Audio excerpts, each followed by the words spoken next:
Starting voice recording now. And welcome, Hoosier Nation, to our 141st episode of the Hoosier Sound. We are the official podcast of Indiana HQ. We're recording this edition of the Hoosier Sound on Tuesday evening, May 12, 2020, where I am your host, Noah Freeman. On the docket for tonight, we thought we would have some fun and talk about NCAA changes. I'll preface this entire conversation by saying that none of these changes or rules or whatever we're going to talk about are even being discussed amongst any higher level officials. We are just having fun. If the three of us were in charge of the NCAA and or Indiana University, some rule changes or other larger aspects that we might want to change, we're just going to discuss and have fun because, when we're watching games, sometimes we get frustrated with a specific rule that's going on, or we like an NBA rule or a EuroLeague rule better than what college basketball currently has. So we're just going to have some fun talking about what the NCAA should do. And I'll say again that they aren't even discussing any of this whatsoever because some of these ideas are ridiculous that they wouldn't even be done at all. So here with me tonight, the gang is here just like normal. How are you doing tonight, Matt? I'm doing great tonight. No, sorry, my mic was muted. But yeah, I'm doing great. Chilling out at home, trying to enjoy the weather. The AC went out last night here, so I was without AC, so that was interesting. But actually, it was really cool last night, so I ended up working out. It was nice. I got to hear all the crickets in my neighborhood last night, so I made friends with all of them. Anyways, how about you, Nathan? Yeah, wow. I think you're like in the only part of America where no air conditioning might actually be a problem right now. Yeah, I think so. I think you're right. Although I take that back because I saw that yesterday, like Fairbanks, Alaska had a high of 80 degrees, which is like super strange. Warmer than here. Look, where else are you going to get your IU Sports and Alaska weather updates? Look, all I'm saying is, it's weird.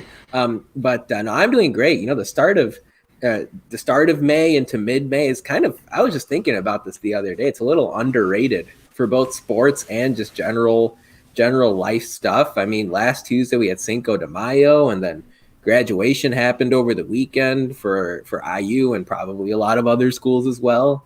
Mother's Day happened on Sunday, and then, from a sports standpoint, usually it'd be baseball season, Kentucky Derby, NBA, NHL. Sports are back, though. Yeah, it's sports are back. UFC came. The Korean Basketball Association was started up a week and a half ago or so, and it has. Can you believe it? It's been 2 months, depending on whenever you count all of this, starting in your personal life and or basketball. If you think about the NBA or NCAA, it's been 2 months to the day, whether it was yesterday or today or tomorrow. Basically, 2 months to the day that we've been doing all of this. Yeah, and I think I saw that NASCAR, for all of you NASCAR, NASCAR junkies. Yeah, NASCAR is getting going in full on Sunday. Premier League's starting up in a couple weeks, right at the beginning of June. They got the okay to start up. So and the old weekend. Bundesliga, that's right. Yep. So that's it. We're going to cover IU Sports, Bundesliga, and Alaskan weather on here. Fire yourselves up, folks. We got a real niche market. And there's been also NBA talk that there's like a 50-50 shot to actually finish this current 2019-2020 season. So let's get into some more relevant Indiana/NCAA stuff. And again, none of these are being talked about. We're just going to have some fun discussing what rules we might want to change or larger ideas such as like maybe we think the season should be longer or shorter or something like that. And then we're also going to talk about IU-specific stuff, like, for example, should they bring a mascot back, or what kind of things should Indiana do specifically that we might want to see happen from the perspective of IU.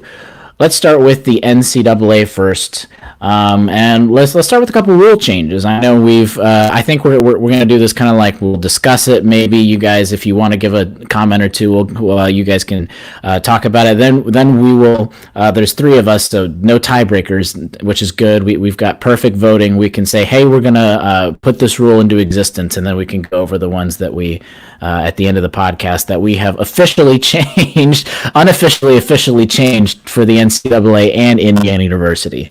We'll see how crazy we get.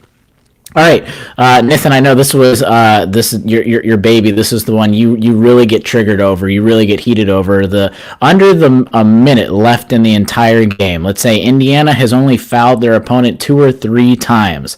Of course, college basketball, you've got to get to 7 fouls to get 1-on-1. And if you need to foul the other team because you're down, because you want them to obviously try and miss those free throws, you got to have at least 5 fouls, 4 or 5 more fouls to try and get to that 7. And it kind of looks ridiculous at points, and it wastes time. So, Nathan, you wanted to get rid of this rule, correct? Oh yeah, you absolutely nailed it, Noah. I remember that last game of the regular season when IU took on Wisconsin at Assembly Hall, which I mean, right now feels like it was 2 years ago, not 2 months ago. That game was moving along beautifully. It wasn't, a work of art by any means, but I want all of you listening to kind of think about where you were when you were watching that game, and it was a close game, both sides going back and forth, and then everything came to a screeching halt. I mean, it didn't matter that Wisconsin was going for a Big Ten title or IU was going for their 20th win of the season. Everything, you just hit the brakes because Indiana, who only had, I think, 2 or 3 team fouls for the first 19 minutes, which is impossible to do against Wisconsin, all of a sudden now, IU got penalized. Okay, maybe they trailed by a few points. That's just the way basketball works. All of a sudden, Indiana had to foul, every single Wisconsin player, it seemed, in order to get to the 7-foul mark. Let's look at what the NBA does. I have no idea why the NCAA hasn't adopted this yet. When you're under a minute to go, the first foul, okay, there's no big deal with that one, unless you're already in the bonus. But that second foul under a minute to go, that should automatically be a 1-and-1, if not even a 2-shot foul situation. I don't think there's any question about that. It's such a horrible look for the NCAA when, remember a lot of these games, especially in March Madness or even during conference play, you've got windows of games, right? There's the noon window, the 2 o'clock window, the 4 o'clock window. When you're tuned in to see an exciting finish and all of a sudden it slows down, you're flipping away from BTN or from ESPN. You're flipping away from that game you're watching to another network. So I don't know who needs to take the charge on this. I hope it's an NCAA wide rule change that goes in effect. But even if the Big Ten jumps out in front and says, hey, let's be a leader in this area, I think it would be a huge improvement for college basketball. And I know a lot of people would agree with that, at least just based on the Twitter reaction from that day. Yeah, and to continue what you were just speaking of, I remember IU had a game against, I think it was Ohio State. We had to sit there and wait to watch the start of the Ohio State game until the game before it was done. And in that game, the team, I believe it was another Big Ten team, it might have been Illinois, was fouling repeatedly. I know it was Northwestern, was fouling repeatedly to try to get to the 7-foul mark to send to the other team to the line. And it was annoying because we're all sitting there like, come on, Big Ten Network. Like, we're trying to watch the game and we can't watch it because they're fouling. And like you said before, like in your previous point, you have the 2 o'clock, the 4 o'clock, the 6 o'clock window, right? And like that rule would make the games shorter, not longer. That it takes forever to just continue just to try to foul somebody. If you're like at 4 fouls, you need to get to 7 fouls. And what's the point? I mean, it's a lot of times you should think about the intent of the rule. You know what I'm saying? And right. And Indiana, in the example that I was using, played 19 minutes of good defense. Yeah. But now here's a punishment for you, Hoosier. It's like, it didn't matter it was Indiana, but it's just the most vivid example in my mind. Teams should not be penalized for playing 19 minutes of good defense. That's just the way it is. I remember, in fact, last year's Elite Eight game between Duke and Michigan State was kind of like that as well. And you think about that. Zion's playing, Cassius Winston's playing, RJ Barrett's playing, millions of people are watching. And then the last 30 seconds when the game should really be rising to a crescendo, it's the complete opposite. It's a major buzzkill. So hopefully NCAA and whoever, Kevin Warren, the Big Ten commissioner, is listening to our show tonight because this needs to change. No, are you one of those people that are like, but the inbounds play?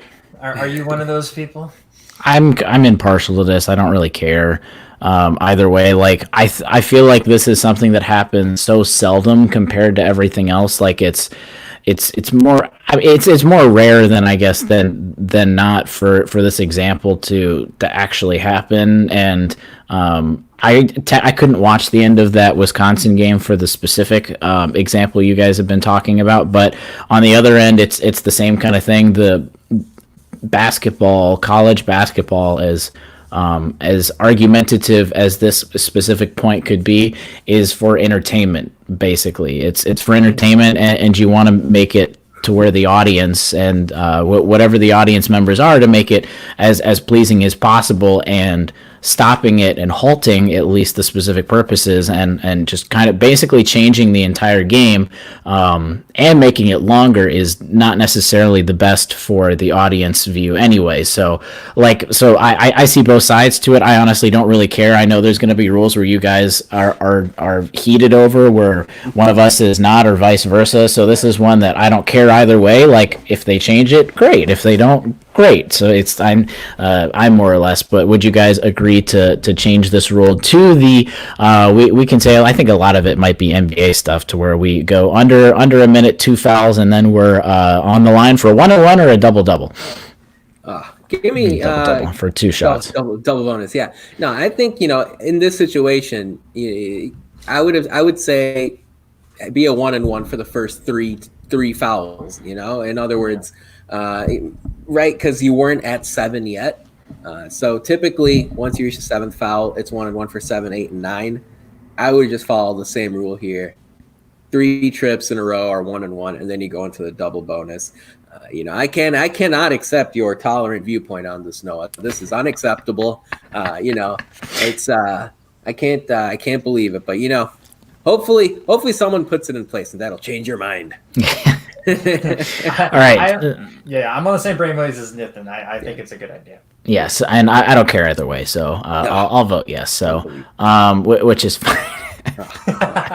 All right, going on, and again, we got a lot of these from either our discussion or our back channels or Twitter. So we'll it's kind of sporadic on whose idea it is. So there might be an idea where all of us are like, nah, or an idea like that we're all kind of really gung ho for. But all right, the next one we can talk about is increasing the foul limit. So 5 fouls, you got the NBA, you got 6 for everyone, and you could give everyone 6 fouls. An idea that someone came up with is like the starters get 6 fouls and the bench players get 5. But I mean, I think we could find a common ground in saying if it goes to OT, that we give everyone 6 fouls. And I kind of like that, because the example you can go back to, and you do have to go back to it pretty far. And again, this is a rule that probably seldom happens, to where it really doesn't matter, because not a lot of collegiate games actually go to overtime. But like, you think of the Syracuse UConn game that went 6 overtimes about a decade ago or so. Like, you've got literally the walk-ons that are starting to play because you only got 5 fouls, and if you're playing, literally,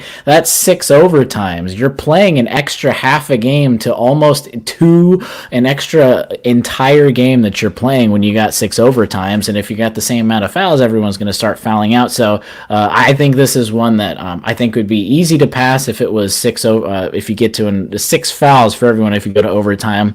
Matt, do you care about this specifically, or do you want to see an increased number of fouls given for each player if we were to go into overtime? Yeah, to be honest, I'm like you on the last one. I'm a little bit impartial to this. I could see this going either way. I could see the reason why you'd keep it at 5 fouls. In fact, I kind of like the strategy in the 6 overtime game about having to use your walk-ons and matching on. I think that's fun. That's kind of what makes college basketball fun. It's that quirky outlying experience and that game that we will always remember from the Big East tournament. However, I can see the way why you'd add an extra foul for each overtime, because look, people are there to watch the stars play, right? You're there to watch Cassius Winston play. You're there to watch Xavier Tillman play, there to watch Trace Jackson Davis play. If Trace has 5 fouls in overtime and fouls out, then the fun's kind of gone. So how about you, Nathan? Yeah, I mean, I totally agree. And what I'm just thinking is, like, if you give players more fouls, then will they be more willing to foul their opponents? So even if the players aren't necessarily out of the game or even in danger of exiting the game due to reaching their foul limit, it might just become a lot more choppy of a basketball game. And I don't think that's what people want to see. I think if the NBA is any indication, and you're seeing this in college basketball too, just more free flowing back and forth type of play. So I still think 5 is a good number. If it goes into overtime, I'm totally okay with bumping it up to 6. Then again, it is funny to look at games like that Syracuse UConn one.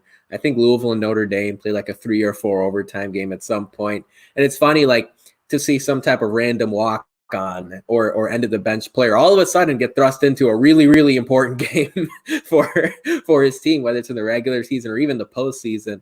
It always cracks me. There's always 1 or 2 of those games every year. So yeah, I guess if I was the commissioner of the Big Ten or the NCAA president of NCAA, I'd say to keep it at 5, but add a 6th if the game does go into OT. It's kind of like what various soccer leagues, and there's so many different soccer/football leagues that the rules vary so much, but it's kind of like the argument that they have if you go into overtime, if you should have more subs, basically. It's the same kind of argument. So Nithin's 4. Yeah. Matt, are you going to be 4? Yeah, I'm going to be 4 for that. Yeah, Nithin, go ahead. So here's a question I have for you guys, all right? Totally unprompted here. What about reducing the number? What if you give each player 4 fouls? Okay. No. All of a sudden, there's like no defense, right? All of a sudden, everyone's just, draw a charge, see what happens. Yeah. Yeah, Wisconsin's defense goes out the window. All right. I guess, we can keep it at 5. All right. Let's go to a shot clock. So we changed the shot clock, what was it, 2 or 3 years ago? And there's obviously talk because college basketball, you're going to want to try and mimic the next level. So another idea would be the 24-second shot clock down just a few seconds. And then we can also lump it in for almost the 8-second backcourt violation. So right now it's at 10. The NBA has it at 8 seconds. So we can kind of put these both in the same rule, and even though they're not the same rule, we'll just put it there just for time's sake. So do we want to see a shortened shot clock, which would be a faster game, and i.e. the same thing in the backcourt, getting the ball past that halfway line in 2 less seconds? So make it a 24-second shot clock, make it 8 seconds to get across the line. I am in favor of these more than the other ones so far, just because it would be nice to see the game speed up just a little bit. Not necessarily just for scoring, just because I know when you get to, and that's why they brought it down all the way to 30 seconds. And when you've got, I just feel like sometimes you can linger at the back a lot. And I do like how they also, when it touches the rim, it doesn't reset all the way. I think that is fine, but I would be in favor of putting it down even to 24, which is a huge bump from just, 5 years ago. But I would be in favor of that. What do you think, Nathan? Do you agree, or do you think the shot clock is kind of where it should be in college basketball?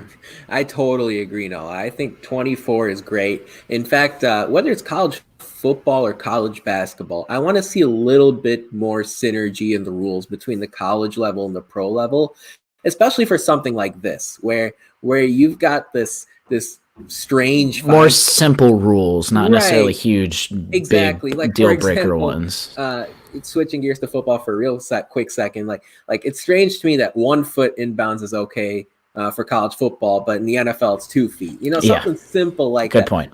But when I think of college basketball, give me the shot clock at 24, reduce the backcourt to 8 seconds, and again, it's all in the nature of getting more entertainment out of the game, making it more free flowing, making it more exciting to watch. And it doesn't mean you can't have teams that still, some play faster than others, some play slower than others. You still have that ability to play at the tempo that you want. It's just, if I was looking at this, I'd say, hey, make it like the NBA. Give me 24 seconds on the shot clock, 8 in the backcourt. Matt, how about you? You agree? No, actually, I'm going to take the angle of the basketball purist here, and I'm going to take the angle of I like the 30 seconds. In fact, I like the 10-second backcourt specifically. I don't mind if they change the 24 seconds shot clock, but keep the 10-second backcourt, because I think the 10-second backcourt, if you give it an 8-second backcourt, right, let's say you increase it, right, to the NBA, it's an 8-second backcourt violation, 24-second shot clock. That gives defenses like Press Virginia a upper hand, because now you have a lot less, you have 2 seconds less to get the ball up out of the backcourt. And that's the problem, is because in the NBA, you can't do that in the NBA because the ball handlers are too great. They're just going to dribble past you. Like that, it's an offensive league. The NBA players are the best offensive players in the world, the best basketball players in the world. No matter what defense you play, an NBA player will still be able to score on you.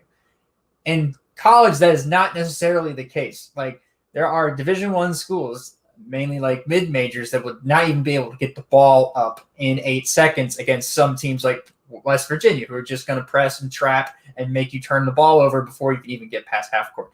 So that's why I wouldn't want to see the backcourt violation come into effect. However, I'm a little bit impartial on the 24-second clock. I get the whole want to change the tempo of the game, but I kind of like the tempo college basketball is at now. And in fact, I like watching Virginia's games because I like watching defense. Like that is fun to watch them just soak up an offensive possession all the way down to the end of the shot clock and forcing them to take a bad shot. And if it takes 20 seconds of good defense to win, that's awesome for me. And I really enjoy that about college basketball.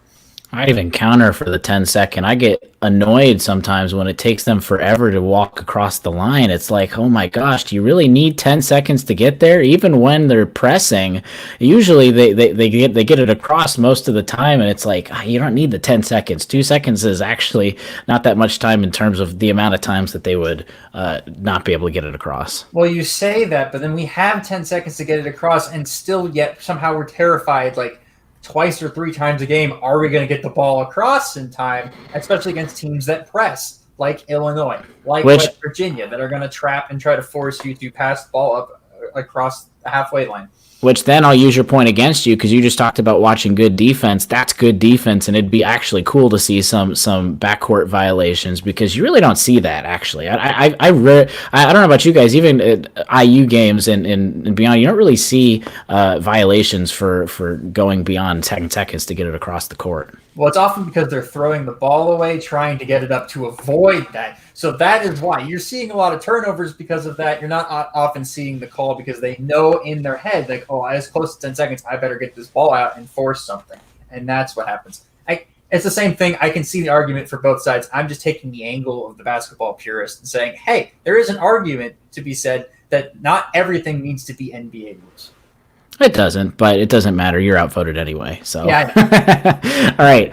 Going on to a Twitter comment. Al Forno on Twitter said, either get rid of offensive goaltending or make the EuroLeague rules. So, Matt, do you want to explain what he might have been thinking a little more here? I'm not really too educated on the EuroLeague rules side of things. So, Nathan, you want to take that? Yeah, absolutely. So it's interesting whenever you watch the Olympics or the FIBA Basketball World Cup. One of the rules they have there is on a missed shot, you can grab the ball off the rim. That's basically the way it works. It's the same way in EuroLeague. If you watch teams like Real Madrid or Barcelona on your computers during the afternoons, during classes. Yeah, what? I don't know. Hey, but look, nowadays, I mean, when players like Luka Doncic come from there, it may not be the worst decision in the world, but basically in FIBA, that's what they've got going on. So that's a really interesting comment. I wonder, I can't imagine that happens too much in the college game, where players like Trace Jackson Davis or Joey Brunk are hesitant to just pick the ball up off the rim. But it's a competitive thing. Hey, maybe if you make the rule, you'll see players adapt to it. So whether it's offensive rebounds or defensive rebounds, you can basically grab the ball off the rim or dunk it even when it's on the rim. So definitely an interesting rule. I would be curious to see how it works. Neither college basketball nor the NBA has that in effect. It's an only European basketball rule, FIBA format rule that's in place. Would definitely be curious to see how it works out. Yeah, I would like to see something like that, like you said, Nathan, in like the NIT, and for like them to try it out in a tournament setting first, and like a couple games basis would be like, okay, does this work over here in America compared to how they play basketball overseas, which is not that much different, but there is a distinct style between what we play in the college game and what is played. And to me, it's another example of like, why isn't there more synergy? Like, to me, this is just a really funny little idiosyncrasy between international basketball and versus NBA and college basketball here in the States. I would just pick one and stick with it, regardless of which way you go. But it's funny, yeah. Yeah, you talk about synergy when you talked about the NCAA and the NFL. Man, we could have a 5-hour podcast with the rule differences between college football and the NFL. Like, man. But either way, I don't like this rule. I think it's fine where it is. I think it just. I don't necessarily. I don't know. I just don't think it'd be fine. I wouldn't like people coming around and basically it would give the offensive players maybe a little too much of an advantage because the defender couldn't go and get the ball, but the offensive player could when it's right around the rim. So I think it's fine just for it to wait till it's out of the cylinder and then the offensive player gets the same amount of possession towards the ball compared to the defender. So my understanding is it can benefit both sides of the ball. So if the ball's on the rim, you can basically pluck it off the rim if you're a defensive player, and it just counts as a rebound. What you still cannot do is the goaltending where the ball's still on its downward trajectory and you just swat it into the fifth row. That's still goaltending, whether you're playing in Alabama or in Austria. So that rule is still in effect. But I don't understand why there's no consistency. That's the funny thing, if you ask me. All right, I'm gonna say no though for the NCAA. Would you guys agree, disagree? Yeah, keep it the same. All right, keep it the same.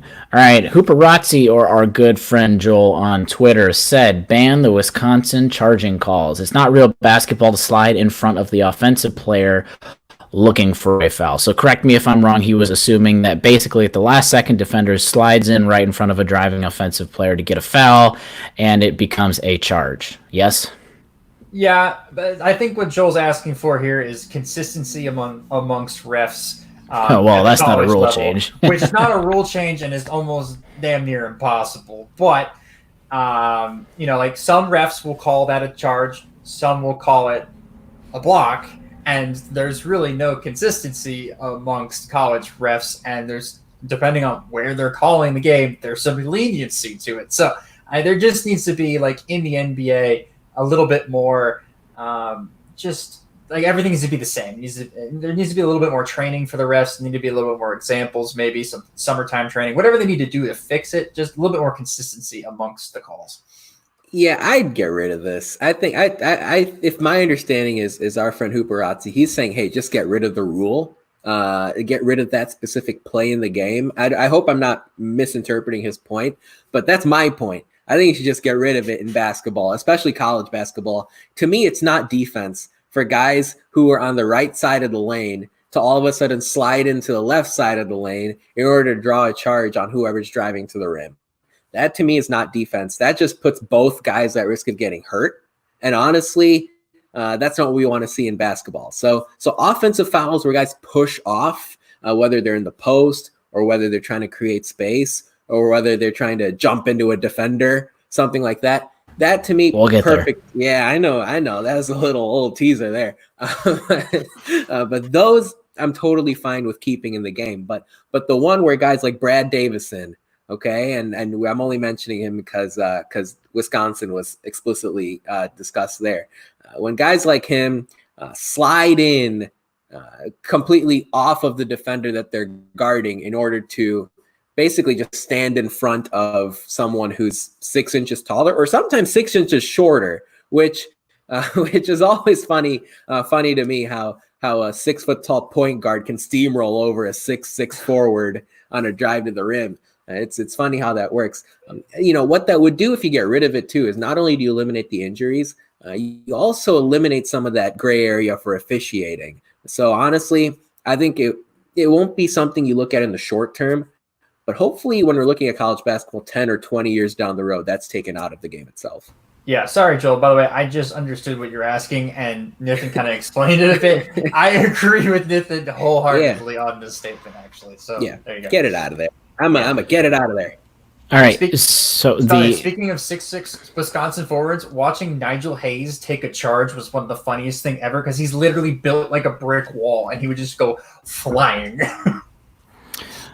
All right, going on to something that is sort of kind of the same realm, just kind of a different aspect of it. This is one that I personally cannot stand, and it is when you've got someone with the ball and then a defender that's a good 2 or 3 feet off of him. They're just playing defense, and then the shooter will literally launch into the defender to get a foul. And both the NBA and the NCAA have dabbled with trying to get rid of that. Where they would call it. And this is where it even got dicey with them, whether it's like you can't really call it a charge. It's kind of hard to call it an offensive foul. So they've been dabbling in trying to get that out, but I personally don't want to see an offensive shooter where they've got nothing left.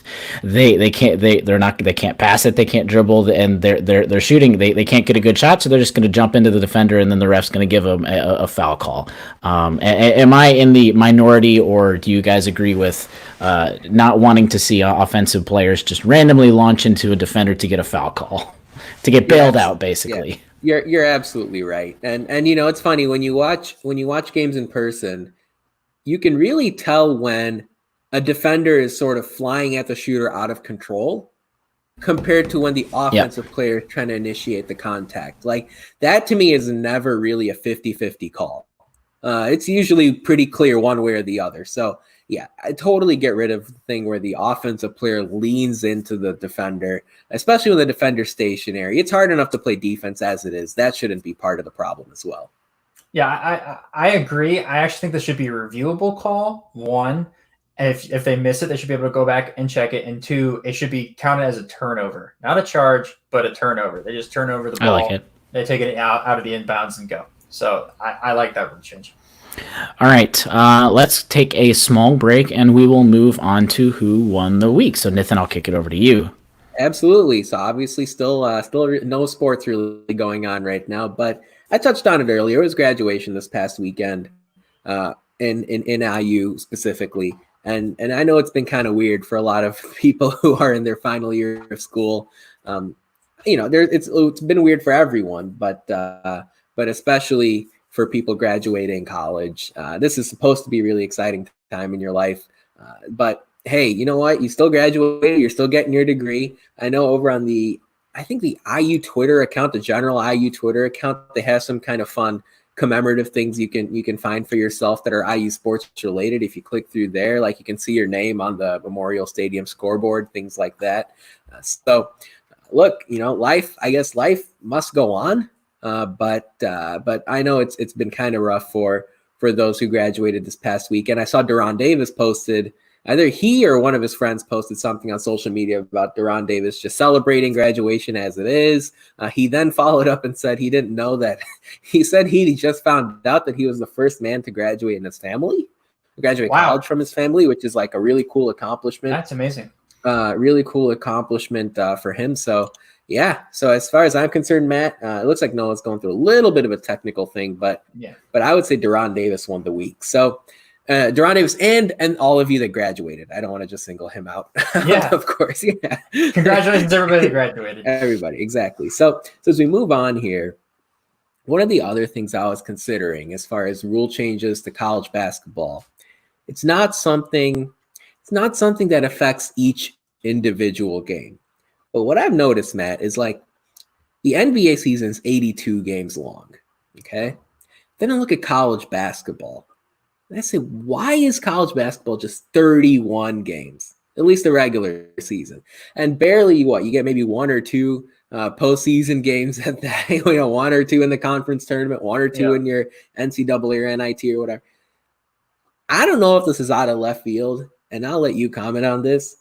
But I say push it out to 50, Matt. Give me a 50-game college basketball regular season. You play everyone in your conference twice, and you really flush out that non-conference schedule. Give me matchups against Arizona. Give me matchups against Texas or Florida or Boise State. I don't know. Give me a bunch of non-conference games. Give me 2 matchups against every Big Ten team. I think it's ridiculous that 1 year you play Minnesota once. I think IU's played Arkansas like 18 times in the last 2 years for some reason. It seems like so, it, yeah. So, what are your thoughts on that? Is that totally crazy? Give me 50 college basketball games, Matt. I want to see what that looks like. All right, I get the 50 college basketball games idea. In fact, I love college basketball. I'll watch college basketball till I die. I want to watch more college basketball. Right now, without March Madness, I'm going insane without college basketball. Except 50 games is way too much in that short a period of time. From November to March is way too many games. Like these guys, look, they're student athletes, and the NCAA will stress that they're students first. You're asking them to play 25 road games with a 50-game schedule. That's a lot of time on the road. And Archie Miller likes to travel ahead of time. So these are a lot of classes these guys are missing. I was in class with a bunch of the basketball players. There are a lot of sports marketing management majors on the basketball team at IU. They would miss class at least once or twice a week. That's the problem. Like these guys can't be missing class. Like some of them are having trouble with school anyways. Some of them are great at school. Look, some of them are even better than I am. They have 4.0s. They're great students. But like that's going to make it more challenging for them if they're going to be missing the in-class time that they need at the university because we take really hard classes. Like I remember Juwan Morgan when he was a senior and I'm a senior. Like I remember us like in a really difficult class and he missed a day of class and was like really trying to catch up on it because it's some tough subjects that we're going through, like in Kelly. So, that's not something to take for granted. However, I will grant you this. I do think a 40-game guaranteed college basketball season with a 20-game, everybody plays a 20-game conference schedule is a much better idea. So you even that out across all conferences, and then you make sure that they play 20 non-conference, 20 conference games, and then they go into the conference tournaments would be a lot better. Nathan, let me jump in first so I can get a point. I'm kind of on your side in a different way. I get what you're saying and I'm equating this to the NBA not for the reason that we have previously, but because of the NBA starts in mid to late October. So you could still start maybe not 50 games worth, but you could still start like a couple weeks earlier. And I think you feel like that we feel like that because I feel that way too. Like sometimes the season is too short because it takes us 5 to 10 games to get into the season minus 1 or 2 maybe in the middle. It takes us a third of the entire season to actually get into where we're seeing some quality basketball, not just because the team is playing together, just because they're not playing any good opponents. So I could see maybe start really you're still practicing in August and it's really September till you can start, but you're practicing then anyway. Why not kick it up a couple weeks, move some of those cupcake games up a little bit so you can add some more of those non-conference games that are actually more meat on the bones, and maybe not 50 games, but maybe extend it to 35 to 40 games and just extend the season a couple of weeks or get rid of the cupcake games altogether. And something else I was just thinking about, because when you commented there, it takes 10 or 12 games to really get into the meat of the season.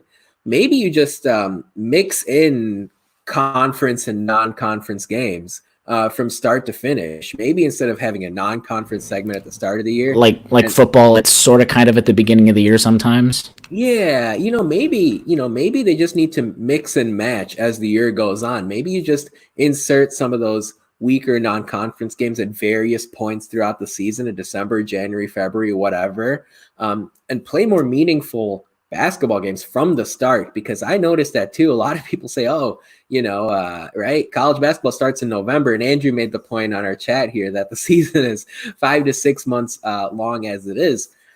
But it feels like really the exciting stuff, which to me is conference play, that really doesn't get going until January. And recently the Big Ten's thrown in a couple of sort of appetizer conference games in early December, and people love those. I mean, that usually is some of the more exciting games in the early part of the season, really the first half of the season. So if you're not going to extend the season, which I would love, maybe if not 50 games, at least a few more, if you're not going to extend it, at least give me maybe some more conference games, even as early as November, just to make things more interesting from the start. Yeah. All right. So let's modify this and just say maybe add a couple weeks, add a couple games. Are we all in favor of that? Absolutely. Yes. All right, perfect. All right, on to the next one that Matt thought about. Decrease the scholarships by one, and which in turn will raise the level of importance for walk-ons. I'm going to disagree with this, Matt, for one reason, just because if we can give, I understand where you're coming from because you don't really need 13 scholarship players, but if we can give free school to more people, I'm all for that, because at some points where where Archie Miller had 11 scholarship players and didn't have the other two, you've got a senior walk on. I almost get upset with Archie and saying, like, you're not going to use those scholarships. Give it to a walk on so their school is just paid for. Literally, the only reason why I'm saying not for this, just to help out students for them paying for school and not have to physically pay, especially if they're out of state, thousands and thousands and tens of thousands of dollars, hundreds of thousands of dollars to go to school. Just for that reason. That's the only reason why I disagree with that.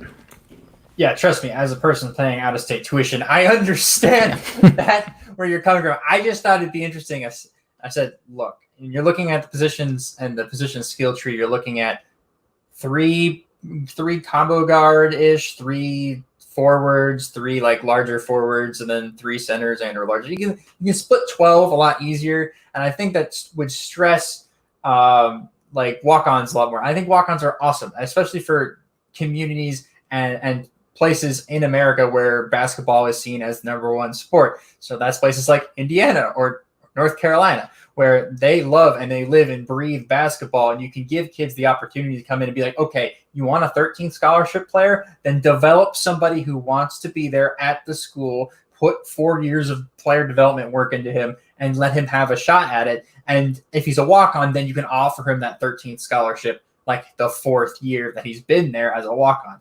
That's kind of what I was trying to get at. I don't know. I just thought it'd be something fun to talk about because walk-ons are some of the hardest working people in college basketball. They don't get a lot of the recognition that they deserve and or need. So I just want to talk about them for a little bit here. How about you, Nathan? Yeah, it's definitely one of the cooler things in college sports, whether it's football or basketball or whatever, to see a walk-on actually step out onto the field of play or the court or whatever and actually make a big contribution. It's also 100% of the time amazing to see videos on social media of walk-ons getting scholarships. Like, literally, there is nothing in life. There's nothing in life that's 100% guaranteed, except that tomorrow's the day that's going to end and why. That walk-on getting scholarship videos every single time, those always are great to see. And so hopefully we just get more of those. I think there should be someone making a YouTube channel somewhere where it's just walk-ons getting scholarships, and I would subscribe to that channel ASAP. Yeah, some primetime social media shout-out moments right there. All right, so Nathan, for that specific rule change, yay or nay? We'll keep it at status quo right now. We'll keep it going. All right, let's get into some crazy ideas. And we are going to, these are not realistic whatsoever. One of them is kind of a little realistic, possibly, but just to throw some ridiculous things out there. And the first one that it would never happen, but it makes more sense than the others is, I think Nathan came up with this, is to, so when you get fouled and you go to the free throw line, or at least maybe when you get fouled from the 3-point line, that you could choose to take the free throws from 3-point range and those shots count for 2 points. Which makes a little bit of sense. So, Nathan, tell us what you were thinking about there. Right, and the way I was thinking about it, you don't even have to be fouled on a 3-point shot. This is really just choose to. It's a radical idea, but you're talking about entertaining. You're talking about making basketball more strategic and more fun to watch. I think if a player gets fouled on a shooting situation, hey, especially late in the game, if your team is down by 4 or something like that, you step out, straight away. It would be straight on from the center of the court from 3-point range, and you take your shots from there. And each of the makes would be worth 2 points. I would just be curious to see how the strategy worked. Which players would take a 3-point free throw, which is actually worth 2 points every single time. Which ones take it like half the time, or which ones just take all their free throws from the regular charity stripe. Of course, longer misses from the 3-point line mean longer rebounds, which would add even more chaos, beyond what we saw in the Purdue-Virginia NCAA tournament game last year. So I don't know. Maybe this is also one of those rules just shove to the NIT and make that tournament more interesting to watch. Yes. Yeah, I agree. I was gonna say like the big three or something like that. Like give it a little bit of a run out on something that like is a lot less competitive than the NCAA is. It's like arena football, but basketball version, which is the other ideas that Matt had a couple ideas for. One of them was talking about, let's just replace the out of bounds lines and we'll put padded walls. So it is quite literally arena football or indoor soccer. Matt also talked about, because people were on Twitter was talking all about the Wisconsin charges and everything. So let's just put trampolines mid court so that you can jump on them and you just fly right over those Wisconsin sliding charges anyway. That would be absolutely crazy. I will say though, the padded walls thing, it's extreme. Our friend Rob also mentioned that in our chat, but what that might actually do though, for what it's worth, is maybe reduce the number of injuries, as weird as that might sound, so that people don't crash into the stanchion of the hoop or crash into photographers or cheerleaders. It won't happen, but the XFL happened. Maybe if we have an extreme basketball league, that's something they can put into place. They have the trampoline basketball league. You ever watch the trampoline basketball league? That's slam ball. Yeah, slam ball. Slam ball. Yeah. The best. I don't know why that hasn't happened yet. I don't know why that. Yeah. They have trampolines during timeouts at NBA games, though, right? Yeah, they do. Yeah, exactly. All right. On a more serious note, Matt, before we get into some IU changes that we might or might not want to see, give us your social media shout out for the week. Sure. Social media shout out was easy. Devontae Green tweeted earlier this week, "I'm graduated. I'm a college graduate." So congrats again to the seniors. This has been a show about graduation. Nathan just talked about it. I'm bringing it up again. Congrats to everybody that graduated. I had an awesome time. I'm sorry to get to walk across the stage, get your pulling my hand into you, and get to have the week of partying that is Bloomington after graduation. That was always a lot of fun. But yeah, I mean, I wish that the seniors could have gotten their moment in time, but COVID-19 kind of sucked it out of the way. So if you want to follow us on social media, that's at Indiana HQ and at the Hoosier Sound on both Instagram and Twitter. So go check us out. And yeah, Noah, back to you. And even add on that just a little bit, you've got Duran, who also tweeted out with the graduation part that he found out he was the first in his family to graduate college, which those kinds of things are awesome to see. Yeah. So we talked about 2 of the 3 IU basketball graduates. Yeah, and real quick, before we move on to the IU part of what we're doing, we had mentioned Duran a little bit earlier, but there was some tragic news over the weekend with IU football player Cam Wilson. And if you go over to our Indiana HQ Twitter account, or if you look at Cam Wilson's Twitter account, basically he's trying to do some crowdfunding to help cover some costs that he's going through right now in a very, very difficult time. He had a personal tragedy that affected his life. You guys can Google it. You can see it pretty easily. We're not going to dive into that too much, but if you can help out whatever you can during this time, I'm sure that IU football family would really appreciate that.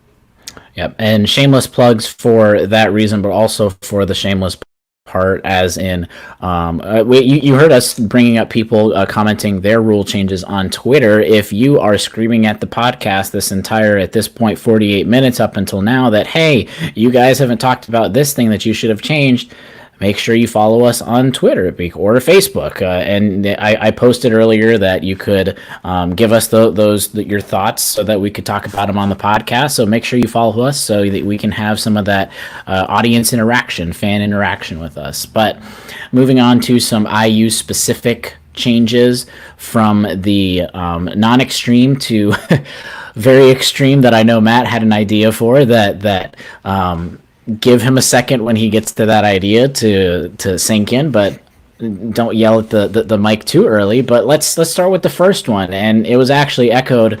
Nathan brought this up first, but it was echoed twice on Twitter. Tyler and Evan both on Twitter said first Nathan brought up bring back a mascot, basically, because IU has kind of sort of had mascots, and then they did and they didn't, and longs like a lot of history there. You have and they haven't, and like who is a Hoosier, blah blah blah. But Tyler and Evan were just like, bring back the bison. That was the some explicit words added in there for some of those Twitter ones, but bring back the bison as the mascot, and I wouldn't mind that, at least for basketball. It might be a little different, but football, why not have a bison running around there? There's I don't think there's any harm in that. No, not at all. In fact, the Indiana Daily Student, the IU newspaper, has had a few articles over the last few handful of years or so talking about the history of the IU mascot. And I would highly recommend Googling it and stumbling across that, especially right now when a lot of us are just at home. So basically, IU over the last 100 years, really, with the advent of basketball and football, has tried a few things. They tried a bulldog, they tried a border collie. They also tried something called, I think, like Mr. Hoosier or something, but that just didn't work out. The one thing that kind of picked up some traction was the bison, which happened during the 60s. At the time, it was a little bit too difficult to get a real bison actually to represent the school, kind of like Bevo does for Texas, something like that. But you know, because bison don't live in Indiana. Now, on that note, right, the bison is on the state seal. I think it that is, was kind of the inspiration for that in the 60s. And you know, essentially, the bison costume had to be worn by a student, and it was very inconvenient and uncomfortable. So basically, they ditched that plan. So look, all I'm saying is 50, 60 years later, once football is back into play, maybe we'll see a bison charging up and down Memorial Stadium's field as Indiana tries to win 8 games or even more as the seasons come here. So I don't know. If I was on the IU board of trustees, I would vote yes for a bison mascot as early as possible. What would you say, Matt? Is that what you're thinking? Yeah, I was literally about to say, I want Bevo on the sideline. I want a bison Bevo. So give me bison Bevo. That's my vote. I'm going to vote yes, too, especially just for maybe, if not just for, I know you all get it, too, when your non-Indiana fans just ask you, what is a Hoosier?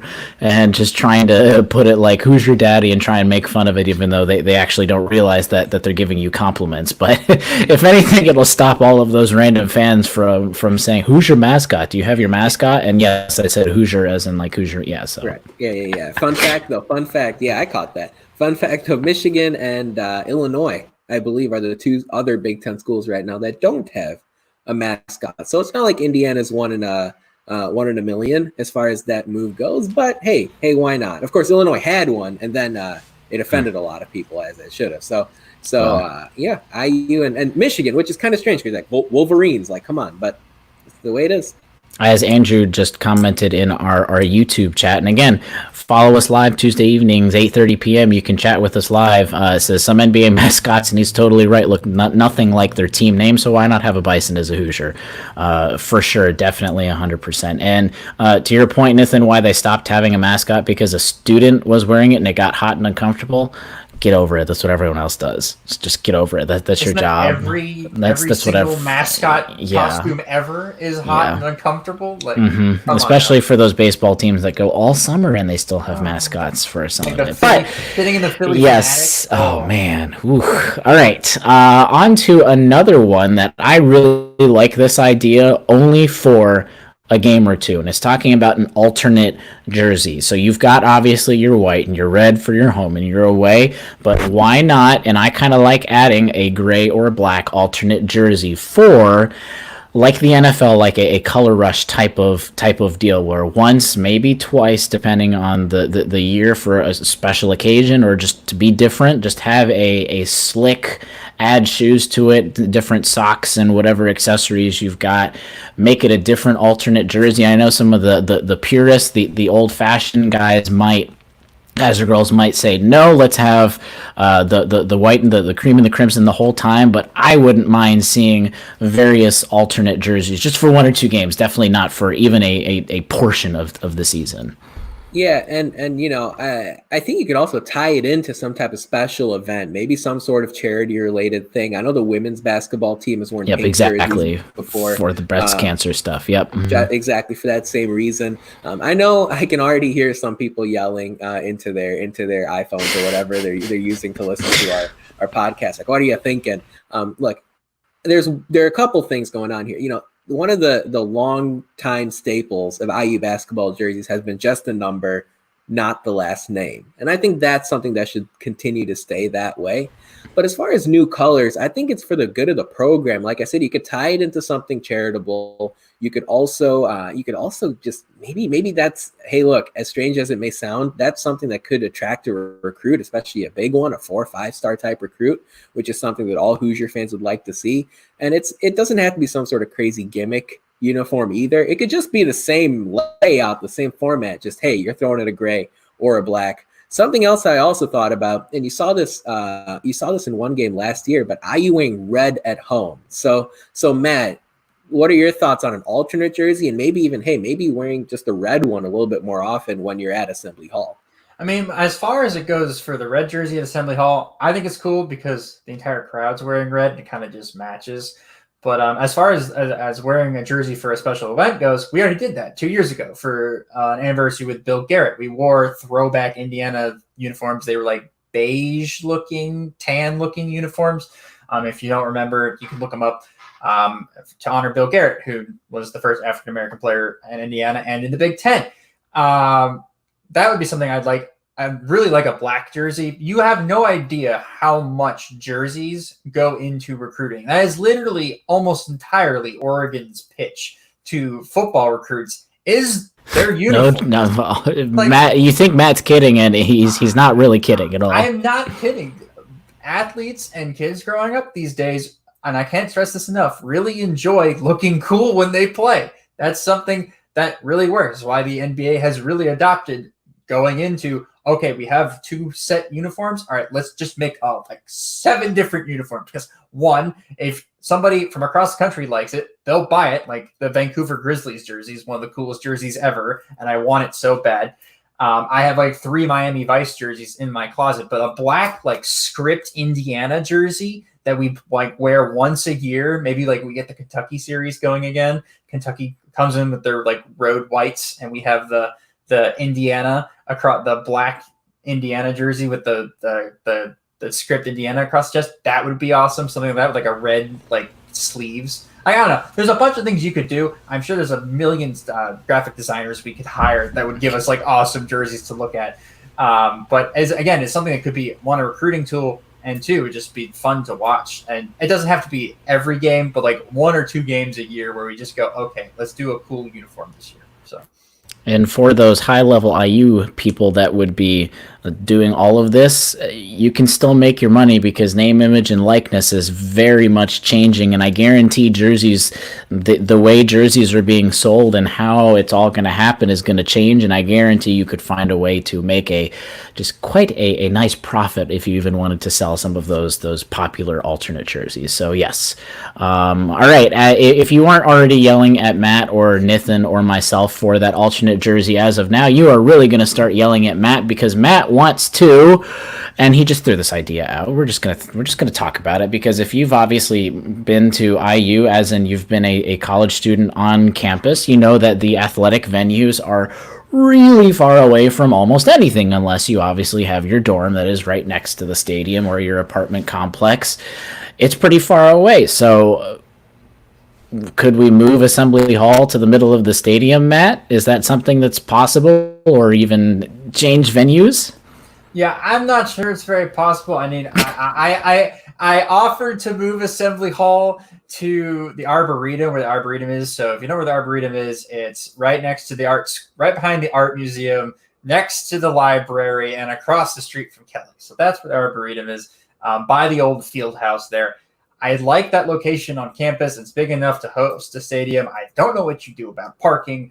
That is not part of the question, but or traffic for that matter. But I think moving it back to campus, like making it within like walking distance from literally every dorm on campus would be awesome. Bring it back to the center of campus, have events during the school year. in the stadium would be awesome as a space to use for either large classes or whatever it is. I think it'd be great. However, I love Assembly Hall, and Assembly Hall is the best. And moving the stadium and or building a new one would just seem so weird now for most IU basketball fans. So it's just a crazy idea. Yep. It's as a member of the Hoosier Sound Board of Trustees, I vote against that initiative. I have nothing more to say on that. It's a vote against for me. This past year they tried to tear down the Carrier Dome in Syracuse and not remodel it but replace it and do everything, and obviously that didn't work very well. So they're just renovating it and redoing everything. So that definitely wouldn't work. Even if you just were able to pick up and move, I don't think it would ever end up working. All right, so after 1 hour of deliberation on the dot, my timer just hit 1 hour. Hour of deliberation, we are changing the NCAA forever. We're going to change the free throws under 1 minute. So after 1 minute, are we doing halves or the second half? It's a question we didn't talk about. Let's do second half. Second half? Yeah, second half makes sense. All right, second half, 1 minute under. If you've got 2 or 3 fouls that you've given and you got to foul more after 2 fouls, the other team starts to shoot. Next one, increase the foul limit to 6 for overtime. So you get an extra foul if you are still in the game. If you fouled out, you're not going to come back in. If you're still in the game, 6 for overtime. 24-second shot clock and 8-second backcourt check. Make the game faster. We're also going to ban that Wisconsin, for our reference, we'll just say the Wisconsin charging calls. And we're also going to ban the shooter launching into the defender looking for a foul. As a larger overall concept, we're going to make the season just a little tiny bit longer, or at least a little more interesting for more of the season instead of waiting to January, which is what the NBA does, and they're trying to find ways to fix that, just not waiting to January to have interesting basketball.